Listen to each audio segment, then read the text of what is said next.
সুপ্রিয় দর্শক, আমরা এখন একটি আনারস গাছ গাড়ব।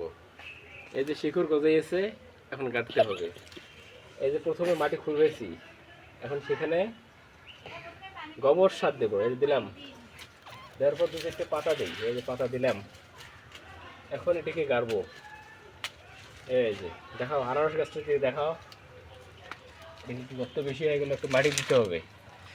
এই তো মাটি দিয়ে নিলাম, এখন গাঁথতে হবে না।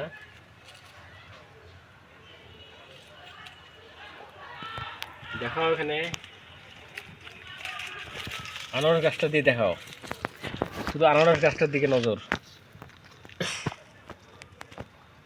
বিসমিল্লাহির রহমানির রহিম।